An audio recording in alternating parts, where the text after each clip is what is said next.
Hello everyone and welcome back. So today we are going to discuss about task chain in SAP Datasphere. So it will be a pretty quick session. So what we can do in task chain is we can group multiple tasks into a task chain and run them once manually or periodically through a schedule. Task chain scheduling may include execution of remote table replication. So we have already seen that how we can create a replication flow. So we can add a replication flow as one of the step in our task chain. Then we can also upload the view persistency. So if we are creating a graphical or SQL view and we want a data persistency in the view, then if that is enabled, then we can use view in the task chain as well. Otherwise it won't allow, because otherwise we are not doing any action with the data, like we are not doing any movement of the data. So in that case view will not uh, it cannot be added in the task chain. But if you are using a persistency, that means you are storing the data then you can use it in the task chain. Then you have data flow runs. So data flow runs, yes, obviously we are moving the data from several sources to the target. So in that case you can use it in the task chain, and um it will follow the serial processing mechanism. Customizable email notification of success or failure of entire task chain. So you can configure email notification so that if any task chain fails, any step fails, you will get a notification over email. Okay. So task chain execution. Execute task chain directly from the task chain modeling screen. So you can go to the task chain modeling screen and you can execute the task chain from there, or you can run it or schedule task chain execution from data integration monitor, like other application tasks. Okay, so this was pretty much about the task chain. We will move to the demo session and we will quickly see that how we can design our task chain. So we are in the data builder screen of SAP Datasphere, and we will move to the task chain menu from here. Okay, and then we can click on new task chain. So once we click on new task chain, a task chain modeling window will open, and let's see what are the features available. So the first thing is that we get a repository. There is no live connection or kind of stuff, so you can't create other stuff. You can only add existing objects from the repository to your steps in the task chain. So here we have the begin step, and here we have drag and drop option. So either you can start by dragging and adding your steps, or what you can do is you can also, like, if you want to add it first, like drag and drop. Okay, and then what you can do, so here you have an option, so you can add a parallel branch like this. Okay, so as many as parallel branch you want. So once you added one step, then you will get an option to add the parallel branches. So like if you want to execute uh, three replication flow at the very beginning of your task chain, then you can add branches like this, and then you can add the replication. So for example, you have three sources and you are fetching the data from those three sources. So then you can add source 1, source 2, source 3, so that you are first able to replicate the data from external system to your SAP Datasphere. And then later on, if you have view persistency, if you have multiple data flows or intelligent lookup or transformation flow, so accordingly, based on your business needs or based on the design of the data flow, you can keep on adding those steps. One thing which is important is that sometimes one step is dependent on another step. That is, for example, if we are pulling the more granular data about sales order at the first level, and then the same data is getting loaded to another table at a summarized level, or a business layer level, that means the source is dependent on the target. So So unless the data load is completed for the first layer, we can't update the data to the second layer. So in that case, we need to ensure that that step has completed. Then only the next step should start. So that is why here you can see we have all, we have any. So for example, all these three steps should be completed before starting the next step. In that case, you can use all. Okay, and then you can once you will add the steps, you can drag and drop, so that maybe this will complete first, this will be the next. So in that case, once all these three steps will completed, then only this box will be activated and it will execute the next step. Otherwise it will keep on waiting unless all the three steps has been completed. But there are also cases, some exceptional cases where, like, if any of the three steps has completed, so in case you designed a flow that you don't want to execute maybe more than three steps parallelly, so what you did, you created three steps at one go, then another three steps and another layer. Okay, but none of them are dependent on each other. Okay, so in that case, what you can do, you can use any, so that if any one is completed, it will execute the other step. Okay, so accordingly you can design your flow, and this plus option is basically used to how you can add a placeholder. So if I select this one and click on plus, it will add a placeholder at the bottom. So without adding the objects, you can create the structure of your uh, task chain, and later on you can drag and drop the respective objects. Okay, similarly you can create another one like this. So this is added parallel to this.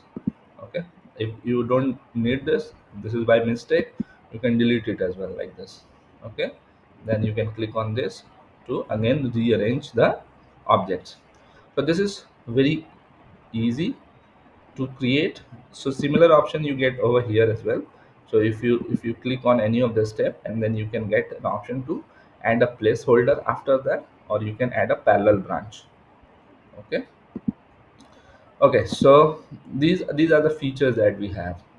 Okay, so what I will do, I will start doing one by one, and let's see how we can use it. Okay, so maybe let's say if I select any sales order view, so this is a example of a sales order view. If I drag and drop over here, okay, so here you can see there are two error messages. And what are those error messages? Let's see that. So here you can see the objects cannot be added into the task chain, and the reason is there is no data movement here. It's a normal view, it's a kind of a virtual data, that is, we have created a join of multiple tables and we are just viewing the data. It does not persist any data. Okay, so unless no data persistence is there, then you will get this issue. So it can't be added, because then what is the need of adding it in the task chain, because there is no movement of the data. Okay, so what I did, so from previous example, I did some changes to the sales summary view, and I enabled the data persistency of the sales summary view. So let's remove this and let's try to add the sales summary view. So once I add the sales summary view, here you can see there is no error message, because data persistence is on for this view. So this is how you can design your flow. So first of all, instead of adding a view, what we can do, if we are adding data from other external systems, we are replicating the data. So in that case, we can add the replication flows. Okay, so these are examples, these are not the real case scenario that I have created. So for example, you are fetching data for multiple systems, from multiple systems regarding the data replication. Here you can see what is the error: application flow cannot be added. Okay, let me first add it. Okay, one error message is still there. The game cannot be part of task chain because it does not have an end, as it includes object will load type initial array data. Okay, so there are some limitations as well when you add any of these chains. For example, if you want to add a view in your task chain, then your persistence data persistence should be there. Okay, so otherwise it will won't allow. Now to add a data persistence, your view should not have any kind of input parameter, then only it allows to persist the data. So these are the limitations that you will get once you will start working on it. We can't like describe all the limitations during the training sessions. So let's see how we can use other objects as well. So we can add summary view as our first source. You need to click on it, drag and drop. So this is your first view, for example. Now summary view has no dependency on, for example, business partner lookup. So we can add a parallel branch. If this isn't having um, any kind of a dependency, then we can simply add it like this. Okay, let me delete these ones and we'll see how we can add. So this is my first step. So you can add another parallel step based on the, this is also like a best practice. You need to be very specific in designing the task gen, because sometimes what you can do, just based on the count you can add two or three steps parallelly, but maybe in some cases those are really huge data movement, and then it will impact the performance of that task chain. It may take a longer time or it may fail as well. So you need to cleverly design your data flow. So if the data volume is quite huge, then keep it in like serial way, like one after another. If it is not that complex or not complex logics are not there, no such codings are there, and you suspect that it will be a quick one, then you can add two or three steps. I think two or three would be the best practice if the data volume is average and it is expected to give a good performance. Now let's suppose these two steps, both my third step is dependent on these two steps, so both of these should be completed before start my third step. So then what I will do, I will add an all like this. So I can add from here as well, or I can click on it on any of the previous step and add from here as well. So there is no difference as such. So I can drag and drop here. So it will create a kind of a AND gate so that both is completed, and then I can add my, for example, transformation flow. Let's suppose like this,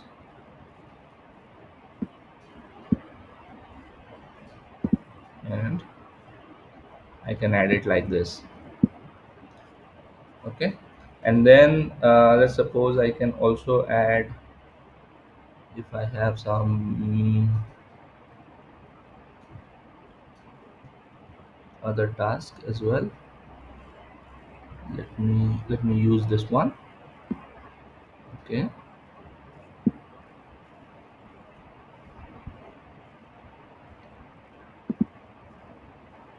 and this is parallel to this, and I can drag and drop it over here. So like this you can design your data flows. And similarly you can add any. So if my next step is independent of these two steps, I don't want to have so many parallel runs. That is why I am creating it as a chain. Okay, so that is the best possible way to have maximum 2 3 or maximum 4 parallel processings. Okay, that's wrong. Okay, so I will drag and drop here. So if any one of these will complete, then my data flow will run like this. So this is my data flow, and we'll add it to my data flow. Okay, so this is pretty simple how we can design our flows. So here in the properties option as well, you can get that whenever you click on any of the box, you'll get the respective informations about that. So here you can see when we are switching on the gates, we can actually change it as well from any to all or all to any, and it will provide you the objects involved in it. When we click on any of the tasks within the task chain, then it will show you the details about that task. Okay, so this is how you can create a task chain. We don't have uh, other much stuff. This is pretty simple. That means you are doing a data movement on a schedule basis. You want to keep your tables which are storing the data on SAP Datasphere updated, so you can create a task chain accordingly to keep your tables updated. Okay, so now the final thing which we want to discuss is, so this is my task chain. I will name it as order details task chain. Okay, and then here we can see all the objects involved in the task chain. Okay,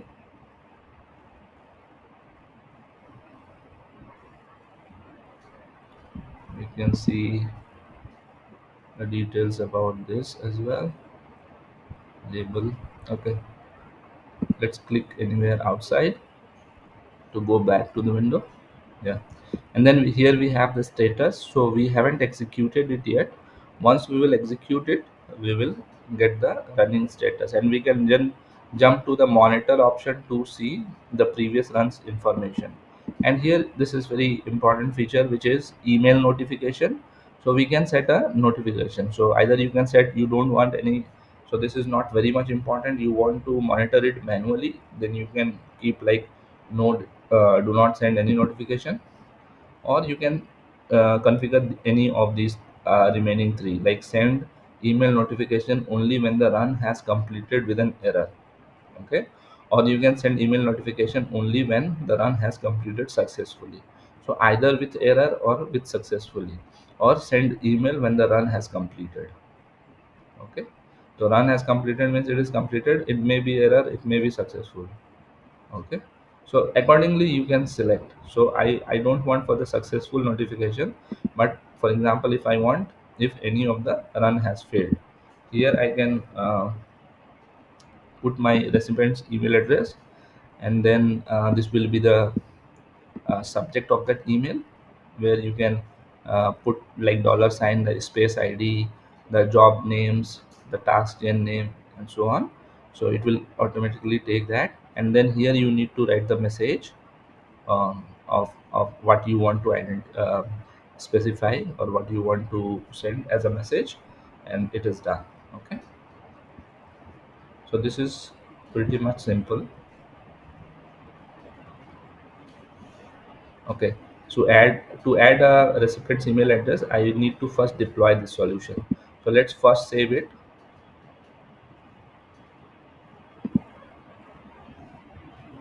and now we will run the deployment.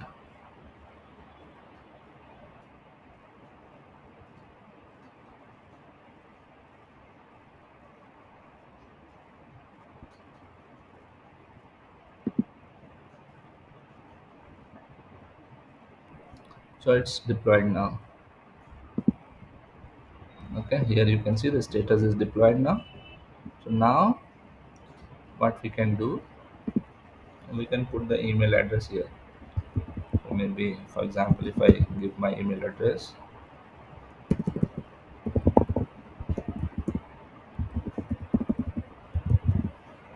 okay, and I'll keep the remaining stuff as is, and I'll try to, so for a successful run, for example, if I change it to the last one when the run has completed.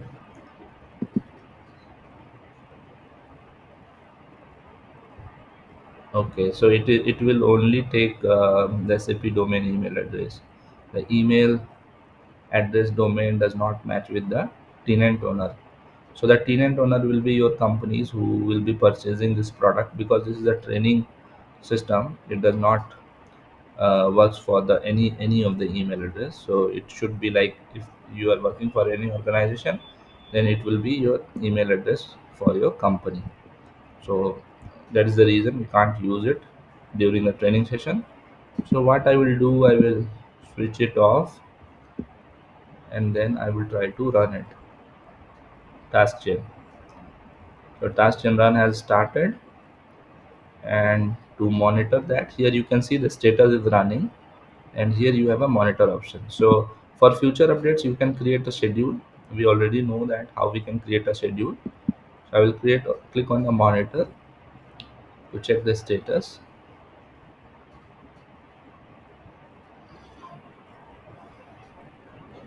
and you will get this window where you can see the status of each run. So here you can see multiple um, objects are running. So because these are parallel objects, so it is running parallelly. Okay, and you'll get this pop-up message because you have already opened it, and here you will get the detailed information about the run. So whenever you change it, you will get the detailed steps in your run. Okay, and from here you can refresh it. So it will keep on refreshing. So here you can see our first two steps is completed, and next two steps has started already. Okay, let's see the information. Yeah, completed as well. So it has failed due to some reasons. Now how we can see the reason for the failure? So here you can see, you can go here, unique constant violated with error. So this has failed because there are rows multiple rows with same unique key. Okay, uh, so that is the reason of the failure. So because this was the test transformation flow which I have used in my task flow, that is the reason. So this is how you can see the details, like why there is a failure. You will get different messages which will suggest the reason of the failure. So what you can do, you can go back and correct your transformation and then schedule it again based on your needs. But in my case, because we are doing a demo, I will just simply remove that step from our task chain and run it again, so that everything will run successfully. So I will remove this step,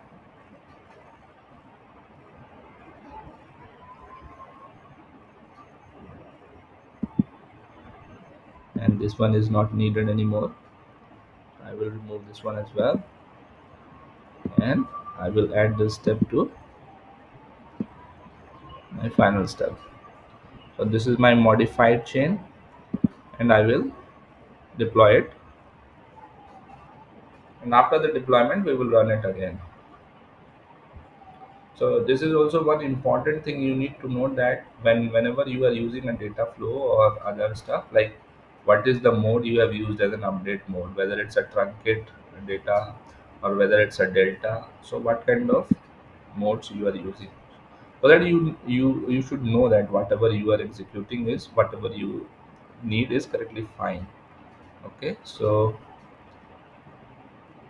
let me, so it is deployed already, I guess. So changes are deployed. So the status is still running, it's failed now. Okay, so let me execute it again and started running. We'll go back to the monitor screen, a new run. So in this window, in future, you can see the all information about the previous runs.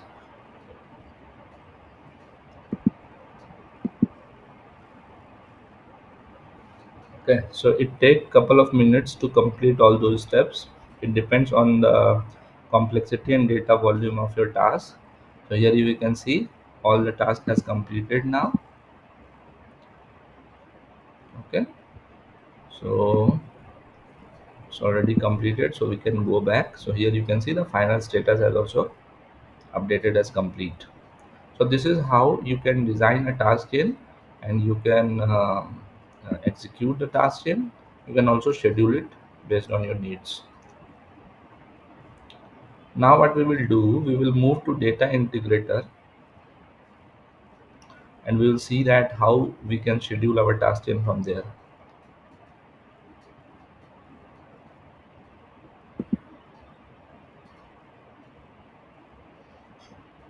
So we are now at the data integration monitor screen, and here you will get options like remote tables, views, flows, remote queries, task chain. So here we have one task chain. Okay, so here you will be able to see this task chain, or you'll also be able to schedule it. Okay, so you can just simply select and you can schedule, create a schedule of it, like on a daily basis or like whatever is your need. So this is very easy if you have multiple task chain and you don't want to go and open the task chain editor one by one, because it will take some time. Every time it will refresh, you can directly come to data integration monitor and you can schedule your task chains. Okay, so this was it for today's session. Hope you like the content. If you have any questions or queries, please put it in the comment section. uh, we will uh, we will have one more session about the data builder, and then we will move to the business builder. So till then, stay tuned for the next video, and have a nice day. Bye bye.